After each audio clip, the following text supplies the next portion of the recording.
Hello friends, welcome to my YouTube channel. एक बार फिर स्वागत है हमारे इस नए वीडियो में। दोस्तों, आज हम आपके सामने लेकर के उपस्थित है बिहार एशियाई टेस्ट सीरीज नंबर 5। इससे पहले मैंने ऑलरेडी 4 टेस्ट सीरीज करा दिया है, तो जिन लोगों ने हमारा वो वीडियो नहीं देखा है तो प्लीज़ जा करके आपको प्लेलिस्ट बिहार एशियाई मिल जाएगा।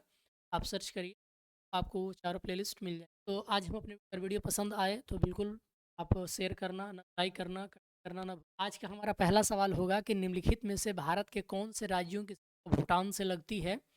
देखिए, भूटान से लगने वाले राज्यों की सीमाओं में कौन-कौन से राज्य आते हैं? सिक्किम, पश्चिम बंगाल, असम और अरुणाचल प्रदेश आते हैं। सही आंसर आपका ऑप्शन ए हो जाएगा।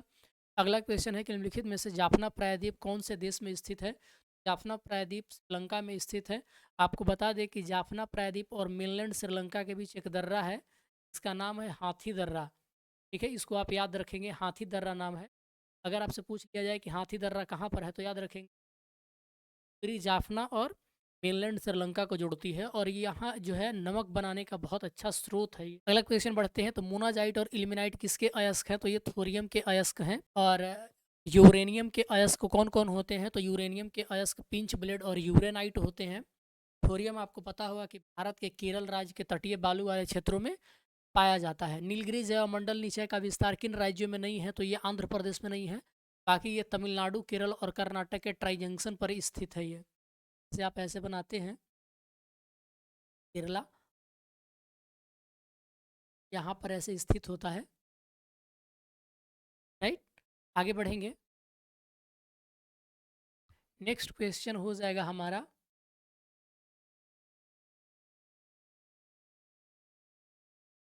औद्योगिक उत्पादन सूचकांक की गणना में कितने क्षेत्रों को शामिल किया जाता है? तो औद्योगिक उत्पादन जो है ये CSO निकालता है, सेंट्रल स्टैटिस्टिकल ऑफिस, केंद्रीय सांख्यिकी कार्यालय जो है आपका निकालता है। द बेस ईयर जो है 2004-5 से आकर के 2011-12 कर याद रखें, उसके आधार पर निकाला जाता है। और इसमें 8 क्षेत्र आंकड़ों को कहा जाता है। डी 8 क्षेत्र। 8 क्षेत्र कौन कौन से होते हैं? तो कोयला होता है, कच्चा तेल होता है, प्राकृतिक गैस होता है, रिफाइनरी उत्पाद, स्टील, सीमेंट, उर्वरक और पावर होता है। और इसमें सबसे ज़्यादा वेटेज की अगर बात करें तो रिफाइनरी को दिया जाता है। ठीक है, सबसे ज़्यादा रिफाइनरी को 28% की वेटेज दी जाती है जब ये निकाला जाता है औद्योगिक उत्पादन सूचकांक। उसके बाद नंबर आता है आपका पावर का, पावर इंडस्ट्री का, जिसका शेयरिंग जो है वो 8.5% होता है। और उसके बाद कोयले, उसके बाद स्टील का नंबर आता है जिसका प्रतिशत दिया गया है 17.प्रतिशत। आगे बढ़ते हैं, तो सतलज और घग्गर नदियाँ कौन से दोआब बनाती हैं? तो देखिए, सतलज और घग्गर नदी के बीच मालवा दोआब होता है। राइट आंसर आपका ऑप्शन सी। तो विस्ट दोआब जो होता है वो ब्यास और सतलज नदी का है, ब्यास एंड सतलज। मैं फर्स्ट लेटर लिख रहा हूँ, ब्यास और सतलज। विस्ट दोआब होता है। और उसके बाद ताज दोआब जो है वो नाब और झेलम के बीच होता है, नाब और झेलम के बीच होता है दोआब, ताज दोआब। और उसके बाद आता है सिंधु और झेलम। उसके बाद सिंधु और झेलम के बीच होता है सिंध सागर दोआब। माता टीला परियोजना कौन से राज्यों की संयुक्त परियोजना है दोस्तों? तो ये मध्य प्रदेश और उत्तर प्रदेश की संयुक्त परियोजना है। और ये बेतवा नदी, बेतवा नदी का माता टीला परियोजना। और माता टीला बांध जो बना था ये 1958 में बना था, ये आप याद रखेंगे, 1958 में बना। नेक्स्ट क्वेश्चन के, ये तो निम्नलिखित में से कौन सा समुद्री मार्ग चीन, Korea, Japan, Philippines, Indonesia, Malaysia, Singapore, Hong Kong जैसे देशों को अधिकतम लाभ देता है? तो यह उत्तरी प्रशांत महासागरीय मार्ग। भारत का एकमात्र नदीय बंदरगाह कौन सा है? तो ये कलकत्ता बंदरगाह है। निम्नलिखित में से कौन सा दो चरम स्थान पूर्व पश्चिम गलियारे से जुड़े हुए हैं? तो इसका सही आंसर हो जाएगा सिलचर और पोरबंदर। तो सिलचर असम में है, पोरबंदर गुजरात में है। तो ये पूर्व पश्चिम गलियारे से जुड़े हुए हैं कौन कौन? सिलचर और पोरबंदर। चलिए आगे बढ़ेंगे। क्वेश्चन हमारा हो जाएगा, केरल की गंगा नदी किस नदी को कहा जाता है? तो पंबा नदी को कहते हैं। केरल की गंगा नदी किस नदी को कहते हैं दोस्तों? पंबा नदी की, पंबा नदी को कहा जाता है। निम्नलिखित में से गंगा नदी की सहायक नदी कौन सा है? तो सोन नदी है। बाकी तीन यमुना की सहायक है, और यमुना अल्टीमेटली जाकर के गंगा में ही मिलती है। निम्नलिखित में से कौन सी परतदार चट्टान नहीं है? तो देखिए क्वार्टजाइट जो है ये परतदार चट्टान नहीं होता। क्वार्टजाइट ये कायांतरित चट्टान होता है, ठीक है, और ये बालू पत्थर से बनता है। तो बालू पत्थर के कायांतरित होने से क्या बनता है? क्वार्टजाइट बनता है। और बालू पत्थर किससे बनता है? तो आपको सिलिका और चीका के निक्षेप से बलुआ पत्थर बनता है, ठीक है। तो और पहले इसका मतलब क्या हुआ? सिलिका और जो क्ले होता है, चिकनी मिट्टी, उन दोनों के मिलने से क्या बनता है? सैंड स्टोन बनता है, बलुआ पत्थर। फिर बलुआ पत्थर कायांतरित होकर के क्या बनता है? क्वार्टजाइट बनता है। इस प्रकार के बादलों को उचित मौसम वाले बादल कहा जाता है। तो क्यूमुलस क्लाउड को, क्यूमुलस क्लाउड को साफ मौसम वाले बादल के नाम से जाना जाता है। और बिल्कुल एकदम जो आपको सफ़ेद सफ़ेद साफ मौसम में आसमान में दिखाई दे, वो क्यूमुलस क्लाउड्स होते हैं। दक्षिण पूर्व एशिया के सबसे लंबी नदी है, तो ये मेकांग रिवर है। और मेकांग रिवर किन किन देशों से होकर के बहती है दोस्तों? तो ये बहती है आपका चीन में तिब्बती पठार से निकलती है, और उसके बाद म्यांमार, पीडीआर लाओस यानी कि people democratic Republic of Laos, उसके बाद थाईलैंड, उसके बाद कंबोडिया, उसके बाद वियतनाम, ये इन देशों से होकर के बहती है। लौह अयस्क खनिज हेमेटाइट बिहार के किस जिले में पाया जाता है? तो यहाँ ध्यान रखेंगे दोस्तों, हेमेटाइट पूछा है। तो बिहार में मेनली लौह अयस्क के दो अयस्क आपको मिलते हैं। कौन कौन? तो हेमेटाइट और मैग्नेटाइट मिलते हैं। तो जो आपका हेमेटाइट होता है वो पाया जाता है भागलपुर ज़िले में, और जो मैग्नेटाइट होता है वो गया और जमुई में मिलता है। तो आपसे क्या पूछा? हेमेटाइट, तो राइट आंसर क्या हो जाएगा? भागलपुर। अगर पूछता कि मैग्नेटाइट कहाँ मिलता है, तो गया और जमुई में मिलता है। निम्नलिखित में से किस अंग्रेज ने कांग्रेस की 2 बार अध्यक्षता की थी? तो इसका सही आंसर हो जाएगा विलियम वेडरबर्न ने। तो विलियम वेडरबर्न ने 2 बार 1889 और 1910, ये 2 बार इन्होंने कांग्रेस की अध्यक्षता की थी।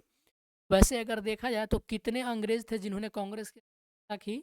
तो उनमें सबसे पहले थे जॉर्ज यूल, 1888 में ये बने थे कांग्रेस के अध्यक्ष। उसके बाद नंबर आता है आपका विलियम वेडरबर्न का 1889 और 1910 में।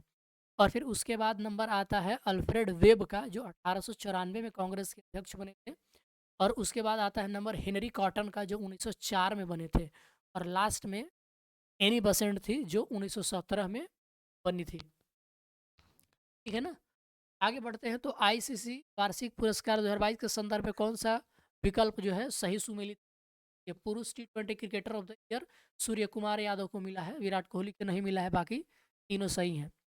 30वीं राष्ट्रीय बाल विज्ञान कांग्रेस 2023 बाल विज्ञान कांग्रेस 2023 की मेजबानी किस शहर ने की है? तो किस शहर ने की है? तो अहमदाबाद ने की है। सही आंसर क्या हो जाएगा? ऑप्शन डी हो जाएगा। महिला विश्व मुक्केबाजी चैंपियनशिप में 2023 में भारत ने कितने स्वर्ण पदक जीते? तो भारत ने कुल मिलाकर के आपका 4 स्वर्ण पदक जीते हैं। नेक्स्ट क्वेश्चन की तरफ बढ़ेंगे। नेक्स्ट क्वेश्चन हो जाएगा कि आर्थिक सहयोग और विकास संगठन की स्थापना कब हुई थी?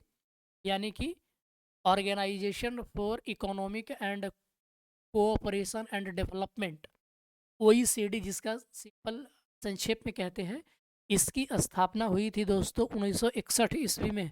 सही आंसर क्या हो जाएगा? डी हो जाएगा। शंकर देव किस नृत्य के संस्थापक थे? तो सत्रिया नृत्य के थे। सत्रिया नृत्य कहाँ फेमस है दोस्तों? तो ये आसाम में बड़ा फेमस है ये, और एक तरीके का शास्त्रीय है ये भी।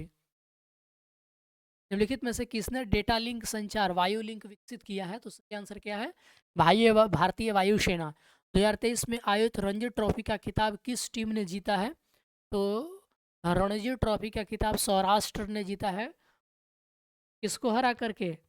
बंगाल को हरा करके। ईडन गार्डन में ये मैच हुआ था, 9 विकेट से हरा करके सौराष्ट्र ने ये मैच जीता है, यानी कि रणजी ट्रॉफी का खिताब जीत लिया था 2023 का। पहला संयुक्त राष्ट्र जल सम्मेलन 2023 कहाँ संपन्न हुआ है? तो यह न्यूयॉर्क में हुआ है। और इसमें इम्पॉर्टेंट आपको क्या याद रखना है कि किसकी मेज़बानी में ये सब आयोजित हुआ था? देखिए, नीदरलैंड और तजाकिस्तान 2 देशों के सह आयोजन की बदौलत ये आयोजित हुआ था। और भारत की तरफ से केंद्रीय जल शक्ति मंत्री गजेंद्र सिंह शेखावत ने भारत का प्रतिनिधित्व किया था। और हुआ कहाँ था?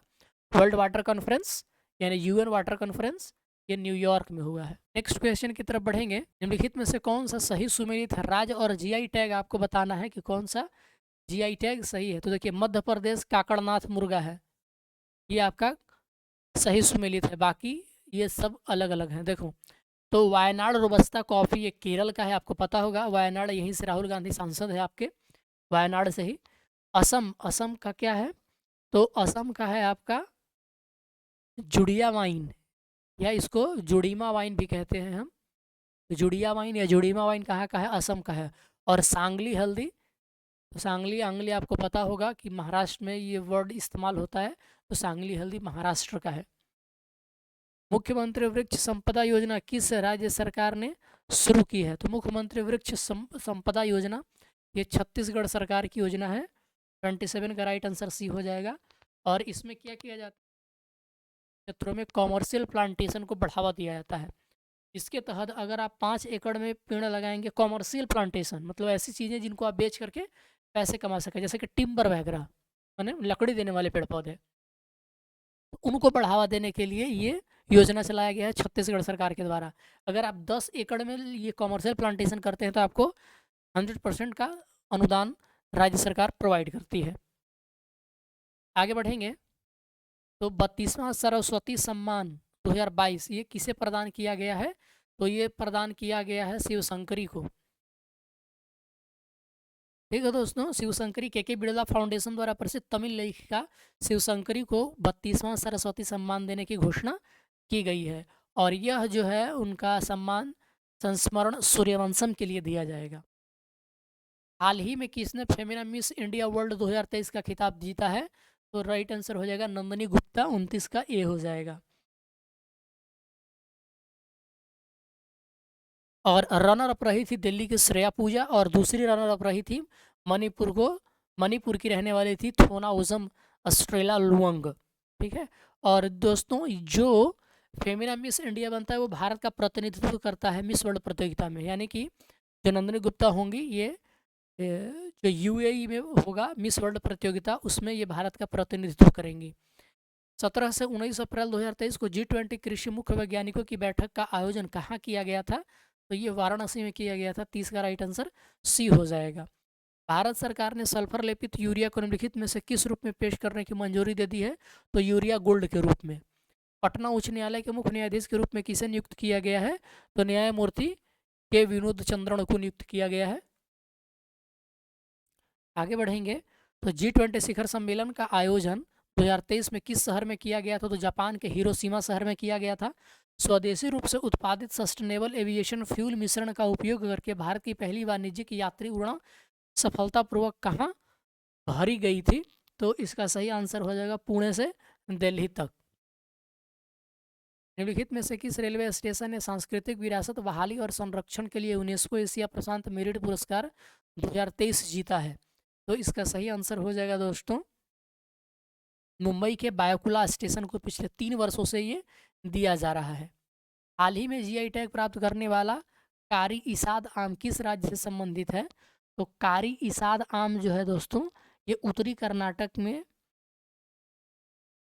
ये अंकोला तालुक है वहाँ का, वहीं पर ये कारी इसाद आम बड़ा ही फेमस है, जिसको ये जीआई टैग प्रोवाइड किया गया है। तो कहाँ का हो जाएगा? कर्नाटक का हो जाएगा ये। नेक्स्ट क्वेश्चन की तरफ बढ़ेंगे तो चक्रवात मोचा से तबाह हुए म्यांमार की सहायता के लिए भारत ने कौन सा ऑपरेशन शुरू किया था? तो ऑपरेशन करुणा शुरू किया था। भारतीय रेलवे ने किस राज्य में अपने पूरे रेल नेटवर्क का विद्युतीकरण पूरा कर लिया है? तो राइट आंसर हो जाएगा हरियाणा। भारत और किस देश के बीच संयुक्त सैन्य अभ्यास एक्वेरिन होता है? तो मालदीव और भारत के बीच होता है। एजोला एक प्रकार का क्या है? तो जलीय फर्न है। आपको पता होगा कि एजोला और एल्गी दोनों मिल करके एक बायो फर्टिलाइज़र का फॉर्मेशन करते हैं, और इस बायो फर्टिलाइजेशन का इस्तेमाल जो है ये धान की खेती करने में किया जाता है। ये नाइट्रोजन स्थिरीकरण बड़े ही अच्छे से करते हैं। तो एजोला क्या है? एक जलीय फर्न है, और याद रखेंगे इसका बायो फर्टिलाइज़र में इस्तेमाल किया जाता है। आगे बढ़ेंगे तो मेढक का कौन सा अनुकूलन उसे मछली से अलग करता है?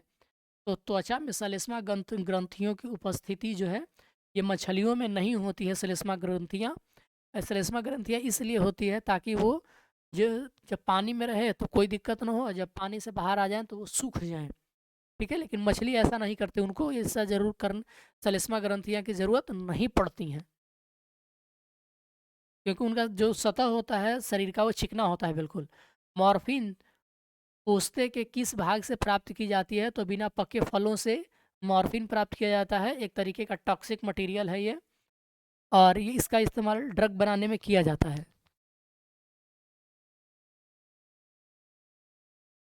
पादप कोशिकाओं में 2 कोशिका अंगक जिनकी अपनी अनुवांशिक सामग्री होती है वो कौन-कौन होते हैं? तो आपको पता होगा कि माइटोकॉन्ड्रिया और क्लोरोप्लास्ट में अपना डीएनए पाया जाता है और आरएनए पाया जाता है।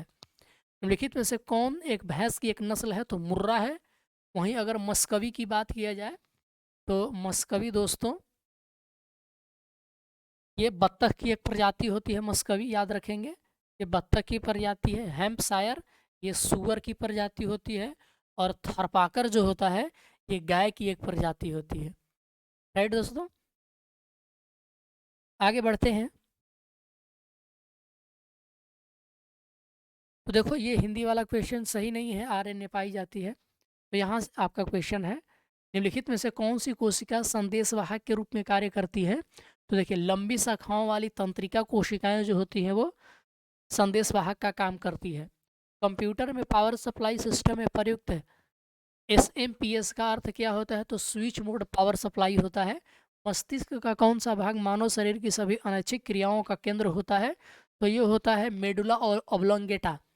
ये आपका जो मेरुरज्जु होते हैं और जो मस्तिष्क होता है वो दोनों जहाँ मिलते हैं उसको मेडुला ऑब्लोंगेटा कहते हैं, और वहीं से सारी अनैच्छिक क्रियाओं का नियंत्रण होता है। तो इसमें सही आंसर क्या हो जाएगा? डी हो जाएगा। कुछ अनैच्छिक क्रियाएं क्या क्या क्या होती हैं? तो जैसे हृदय का धड़कना, सांस लेना, ये अनैच्छिक क्रिया हैं। इन सबको नियंत्रित कौन करता है? तो मेडुला ऑब्लोंगेटा करता है। आगे बढ़ेंगे तो राइडर कप, सर्किट कप, बाकर कप, डनहिल कप निम्नलिखित में से किस खेल से संबंधित है? तो इसका सही आंसर हो जाएगा कि ये गोल्फ से संबंधित है। नेक्स्ट क्वेश्चन की तरफ बढ़ेंगे तो पाश्चरीकृत दूध को लगभग किस तापमान पर 15 से 30 सेकंड तक गर्म किया जाता है और फिर अचानक ठंडा करके संग्रहित किया जाता है? तो देखो 15 से 30 सेकंड पर इसको गर्म किया जाता है 70 डिग्री सेंटीग्रेड पर, और फिर तुरंत 5 डिग्री सेंटीग्रेड पर इसको ठंडा किया जाता है। ये पाश्चरीकृत करने का तरीका होता है। मानव शरीर में रक्तचाप को नियंत्रित करने वाली ग्रंथि का नाम क्या है? तो अधिवृक्क ग्रंथि यानी एड्रिनल ग्लैंड होता है। कहाँ पाया जाता है ये? तो जो दोनों जो आपके किडनी होते हैं, ये किडनी के इस पार्ट में होता है एड्रिनल ग्लैंड। ठीक है, और ये क्या क्या कंट्रोल करता है?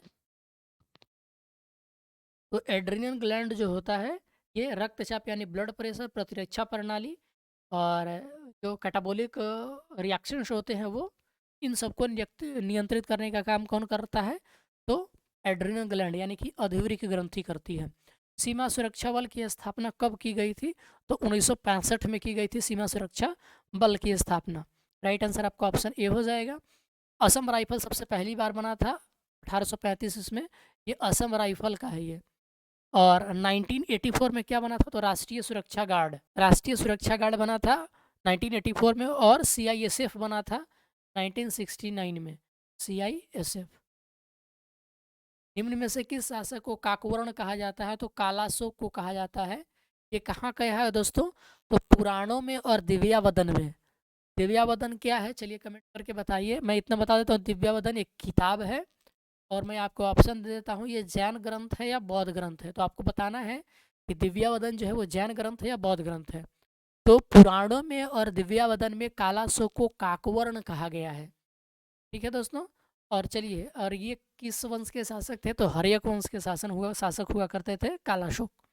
इन्हीं के समय में द्वितीय बौद्ध संगति हुआ करती थी, और इन्हीं के समय में बौद्ध धर्म 2 भागों में बट गया था। कौन कौन? अस्थावीरावदीन और महासंगिका। इन 2 भागों में बट गया था कौन? बौद्ध। कौन कौन? अस्थावीरावदीन और महासंगिका। आगे बढ़ेंगे तो द्वितीय जैन संगति की अध्यक्षता किसने की थी? तो जैन संगति है तो क्षमा श्रवण ने किया था। सही आंसर बी हो जाएगा 53 का। द्वितीय जैन संगति जो है ये क्षमाश्रम की अध्यक्षता में वल्लभी गुजरात में हुआ था। और इसमें 12 अंगों को लिपिबद्ध किया गया था। प्रथम जैन संगति की अध्यक्षता किसने की थी? तो स्थूलभद्र ने किया था और ये पाटलिपुत्र में हुआ था। इसमें 12 अंगों का संकलन किया गया था। जैन धर्म का विभाजन श्वेतांबर और दिगंबर में संप्रदाय के रूप में ये हो गया था। आगे बढ़ेंगे। सातवाहन वंश की स्थापना किसने की थी? तो सीमुक ने किया था। मौर्य काल में सप्तांग सिद्धांत के अनुसार बांह किसे माना गया है? तो दुर्ग को माना गया है। आपको पता होगा चाणक्य का बहुत ही फेमस सप्तांग सिद्धांत था। तो उस सिद्धांत के अनुसार जो सिर होता था वो राजा को निरूपित करता था, आंख जो है अमात्य को, जंघा जो है जनपद यानी पूरे जो जनपद हुआ करता था उसको, दुर्ग जो है ये बाह को, पोष है जो मुख को, सेना मस्तिष्क को और मित्र जो है वो कान को ये निरूपित करता था। इस शासक ने देवी लक्ष्मी की आकृति के सिक्के चलवाए? तो राइट आंसर हो जाएगा मोहम्मद गोरी ने चलवाए थे। मोहम्मद गोरी के साथ ही मोइनुद्दीन चिश्ती भारत आए थे, जिन्होंने भारत में चिश्ती संप्रदाय की नींव रखी थी। सैयद वंश के किस शासक ने खुलबे से तैमूर के वंशजों व सिखों से तुगलक वंशों के शासकों का नाम हटाया था? तो 59 का सही आंसर हो जाएगा आपका मुहम्मद मुबारक शाह, नॉट मोहम्मद शाह, ये Mubarak Shah. Right answer B हो जाएगा। तो सैयद वंश की 1414 में किसने स्थापना की थी? तो खिज्र खान ने किया था। मुबारक शाह ने खुलबे से तैमूर के वंशज और सिक्कों से तुगलक शासकों का नाम हटाकर अपने नाम का सिक्का चलवाया। इसने यमुना किनारे मुबारकाबाद की भी नींव रखी थी। नेक्स्ट क्वेश्चन की तरफ बढ़ेंगे। देखिए आपको मैचिंग करना है, क्या डिपार्टमेंट है और वो डिपार्टमेंट क्या होता था ये आपको बताना है।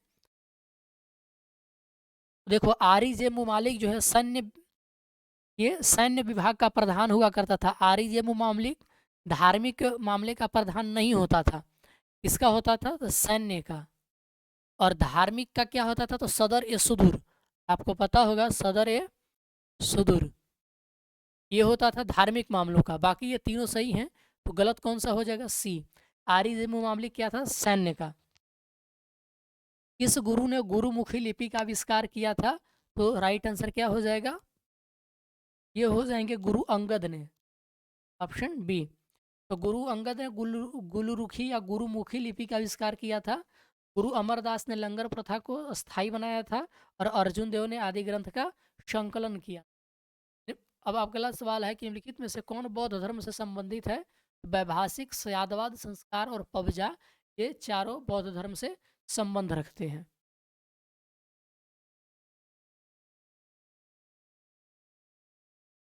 नेक्स्ट क्वेश्चन की तरफ बढ़ेंगे। तो चापेकर बंधुओं ने ब्रिटिश अधिकारी W.C. रैंड और उनके सैन्य अनुचरण लेफ्टिनेंट आयस्ट की हत्या कब कर दी थी? तो ये किया था दोस्तों 1897 में। अब आपको इसमें डेट पूछा है, तो 22 जून 1897 को इन्होंने किया था। 1897 में ही चापेकर ब्रदर ने व्यायाम मंडल की स्थापना किया था, ये भी आप याद रखेंगे। तो 3 भाई थे, दामोदर चापेकर, बालकृष्ण चापेकर और वासुदेव चापेकर, जिनमें से दामोदर चापेकर और बालकृष्ण चापेकर ने व्यायाम मंडल की स्थापना की थी। लिखित में से मराठा शासकों को सही कालक्रम के अनुसार सजाइए। तो देखिए साहू जी महाराज 1707 से 1749 तक रहे थे ये। उसके बाद संभाजी जो थे वो रहे थे 1680 से 1689 के बीच, 1680 से 1689 के बीच। और उसके राजा राम रहे थे, आपको पता होना चाहिए, 1689 से 1700 के बीच। और शिवाजी 2 बने थे 1700 से 1707 के बीच। ठीक है, ये चारों का कालक्रम है। तो 63 का राइट आंसर बी हो जाएगा। अब रचना और रचनाकार का नाम बताना है, तो आपको एक तो याद ही होगा, कोई याद हो या न हो, राजतरंगिणी के लेखक कलहन। अकबरनामा किसने लिखी थी? तो अकबरनामा अबुल फजल ने लिखी थी।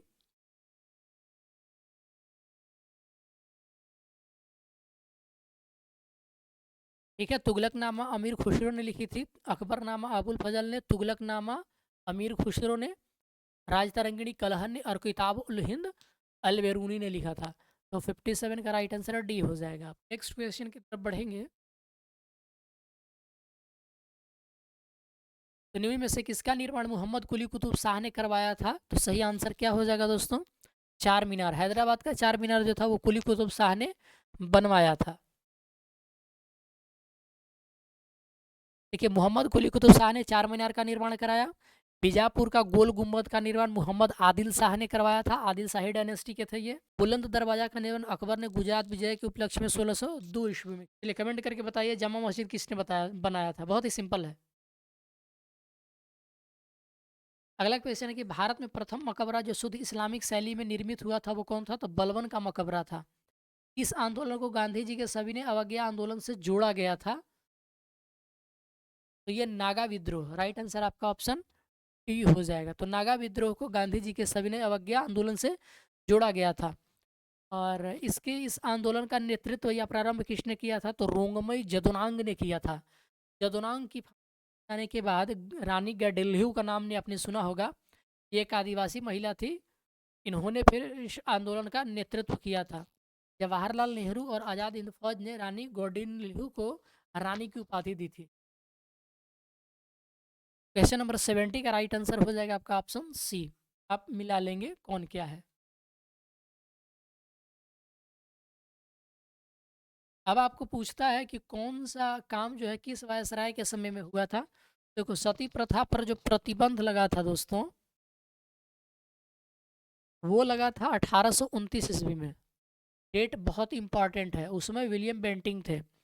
दास प्रथा पर प्रतिबंध 1843 ईस्वी में लगा था और लॉर्ड एलन बरो उस वक्त वायसराय थे। और सिविल मैरिज एक्ट ये 1872 ईस्वी में पास हुआ था और उस वक्त के वायसराय नॉर्थब्रुक थे।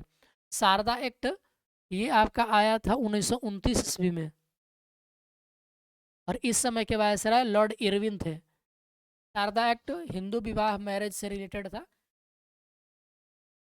नहीं होनी चाहिए, ये शारदा एक्ट डिस्क्राइब किया। अगला है पुस्तक और लेखिका। तो मैंने इसका आंसर बता दिया, ऑप्शन सी है। अब आप देख लेंगे। नेक्स्ट क्वेश्चन की तरफ पढ़ते हैं। तो निम्नलिखित में से कौन सा क्रांतिकारी है और वह जेल जहां उनको फांसी दी गई थी, कि सही मिलान नहीं है? सही मिलान नहीं पूछता है आपसे। देखिए, राम प्रसाद बिस्मिल को गोरखपुर जेल में फांसी दी गई थी। यानी कि राम प्रसाद बिस्मिल को क्या हो जाएगा? गोरखपुर जेल में फांसी दी गई थी। और एक बच गए आपके राजेंद्र लाहिड़ी, इनको गोंडा के जेल में फांसी दिया गया था। तो दोनों एक दूसरे के उल्टी है। तो राइट आंसर क्या हो जाएगा? 2 और 4 ये गलत मिलान है। तो राम प्रसाद बिस्मिल को गोरखपुर जेल में दिया गया था और राजेंद्र लाहिड़ी को गोंडा जेल में दिया गया था। वेलेस्ली के सहायक संधि को स्वीकार करने वाले राज्य को कालक्रम के अनुसार सजाइए। देखिए, सबसे पहले मैसूर, उसके बाद तंजौर, उसके बाद अवध और उसके बाद भोसले। राइट आंसर सी हो जाएगा। तो मैसूर को कब किया गया था दोस्तों? तो मैसूर को किया गया था, सबसे पहले हैदराबाद आता है 1798 ईस्वी में, जो कि इसमें ऑप्शन में नहीं था। उसके बाद आता है मैसूर 1799 ईस्वी में। उसके बाद तंजौर आता है 1799 ईस्वी में, लेकिन वो बाद में हुआ था। अवध 1801 ईस्वी में और फिर भोसले 1803 ईस्वी में। इनमें से कौन सा जोड़ा गलत है? तो देखिए, राष्ट्रीय मतदाता दिवस 25 जनवरी को मनाया जाता है। राष्ट्रीय विज्ञान दिवस 28 फरवरी को। विश्व दलहन दिवस जो है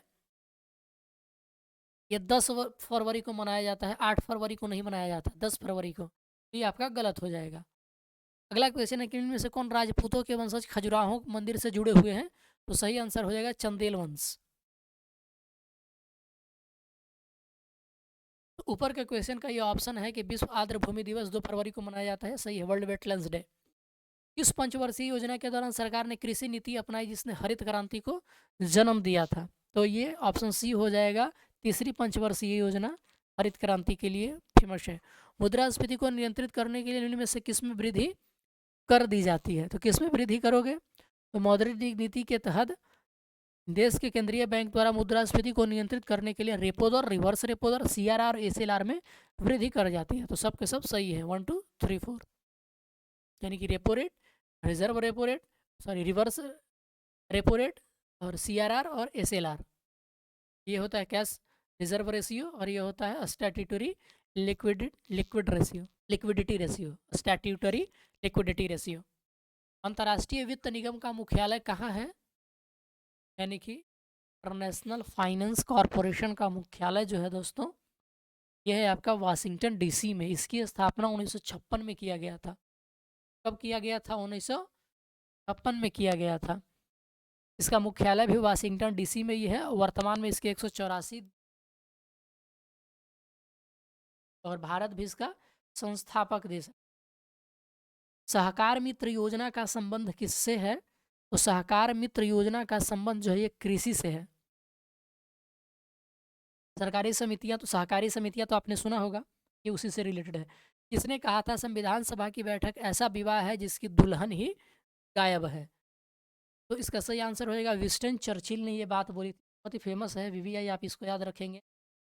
मतलब संविधान सभा की बैठक एक ऐसा विवाह है जिसमें दुल्हन ही गायब है, ये विंस्टन चर्चिल ने कहा था। आगे बढ़ेंगे।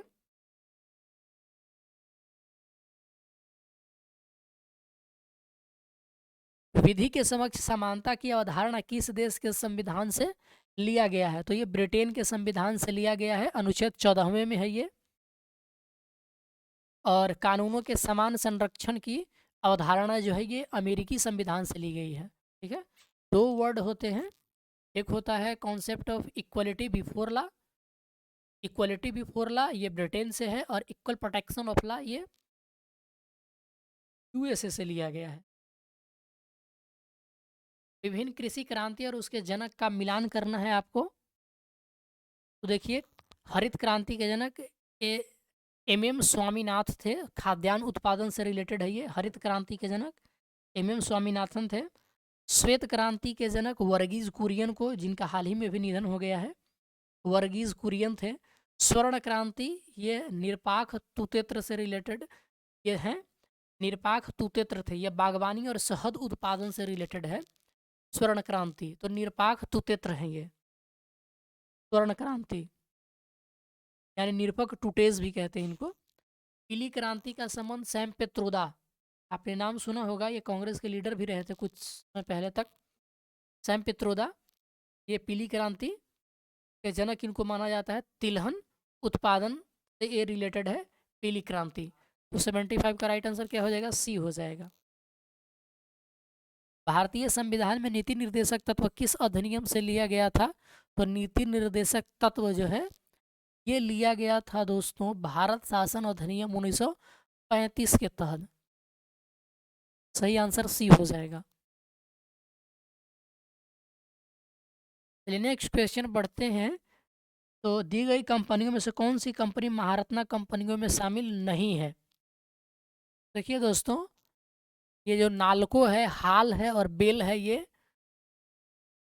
राइट आंसर 76 का डी हो जाएगा, ये शामिल नहीं है। देखो, तो नाल्को, हाल और बेल ये नवरत्ना कंपनियां प्राप्त कंपनी है ये। ठीक है, नेक्स्ट क्वेश्चन की तरफ बढ़ेंगे। राष्ट्रपति पर महाभियोग प्रस्ताव में मतदान कौन कौन कर सकता है? तो राष्ट्रपति पर जब महाभियोग होता है तो उस पर मतदान करने के लिए लोकसभा राज्यसभा के निर्वाचित सदस्य भाग लेते हैं, परंतु अनुच्छेद 61 के तहत महाभियोग प्रक्रिया में भाग नहीं ले सकते। कौन? विधानसभा के अध्यक्ष, मतलब विधानसभा के सदस्य। इनकी नियुक्ति तो करते हैं, जब राष्ट्रपति की नियुक्ति होती है तो विधानसभा के सदस्य भी भाग लेते हैं, लेकिन महाभियोग प्रक्रिया में भाग नहीं लेते हैं। महाभियोग प्रक्रिया में लोकसभा राज्यसभा के निर्वाचित सदस्य भाग लेते हैं। नेक्स्ट क्वेश्चन की तरफ बढ़ेंगे। निम्नलिखित में से किस विधेयक पर राष्ट्रपति वीटो का प्रयोग नहीं कर सकते हैं? तो 83 का राइट आंसर हो जाएगा आपका 1 और 2, यानी कि कॉन्स्टिट्यूशनल अमेंडमेंट बिल और मनी बिल दोनों पर वीटो का इस्तेमाल नहीं कर सकते, यानी कि उनको पास करना ही करना है। सदस्य संख्या के आधार पर निम्न में से कौन समिति सबसे बड़ी समिति है? तो देखो, प्राक्कलन समिति में कुल 30 सदस्य होते हैं, लोक लेखा समिति में कुल 22 सदस्य होते हैं, और सार्वजनिक उपक्रम समिति में भी 22 ही सदस्य होते हैं। तो राइट आंसर आपका बी हो जाएगा। प्राक्कलन समिति में 30 सदस्य होते हैं। निम्नलिखित में से किस गवर्नर जनरल को समाचार पत्रों के मुक्तिदाता के रूप में संबोधित किया जाता है? तो ये चार्ल्स मेटकॉफ हैं। सर चार्ल्स मेटकॉफ को प्रेस का मुक्तिदाता के तौर पर जाना जाता है। प्रताप समाचार पत्र किसके द्वारा प्रकाशित किया गया था? तो गणेश शंकर विद्यार्थी के द्वारा ये प्रकाशित किया गया था। हिंद प्रदीप जो है ये बालकृष्ण भट्ट हुआ करते थे, हिंद प्रदीप। और आज़ादी मोतीलाल नेहरू, हिंदू देशभक्त हरिश्चंद्र मुखर्जी के द्वारा था, और प्रताप गणेश शंकर विद्यार्थी। कपड़े साफ करने के लिए प्रयुक्त डिटर्जेंट क्या होता है? तो ये सल्फोनेट होते हैं। 91 का राइट आंसर आपका ऑप्शन ए हो जाएगा। क्या होते हैं ये? सल्फोनेट होते हैं।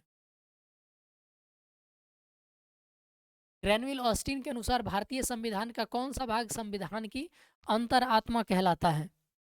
तो ग्रैनविल ऑस्टिन ने ये अनुच्छेद 4 यानी मौलिक अधिकारों, नीति निर्देशक सिद्धांत और मौलिक अधिकार भाग 3 को संविधान की अंतरात्मा के रूप में वर्णित किया। तो 85 का राइट आंसर डी हो जाएगा आपका, ए और बी दोनों।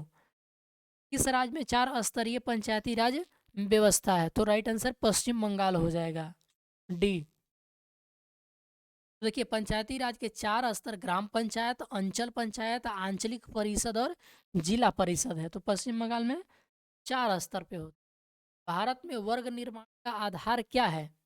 तो ये सब हैं, संपत्ति, आय, परिवार, नातेदारी, शिक्षा, धर्म।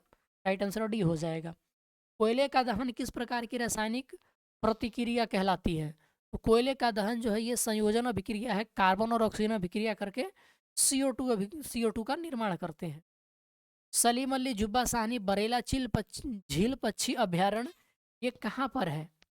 तो ये आपका वैशाली जिले में पड़ता है। सलीम अली जुब्बा साहनी बरेला झील पक्षी अभ्यारण्य ये वैशाली जिले में है। कुशेश्वर स्थान दरभंगा में है और कांवर झील बेगूसराय में है। तो 93 का राइट आंसर क्या हो जाएगा? डी हो जाएगा, उपरोक्त में से कोई नहीं। कहाँ पर है? वैशाली में।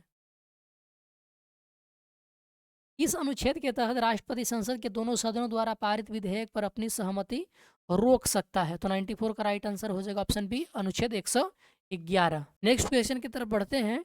तो प्राथमिक समूह की अवधारणा के महत्व का उल्लेख सबसे पहले किस समाजशास्त्री ने किया था? तो 88 का सही आंसर हो जाएगा आपका ऑप्शन बी, कूले ने किया था।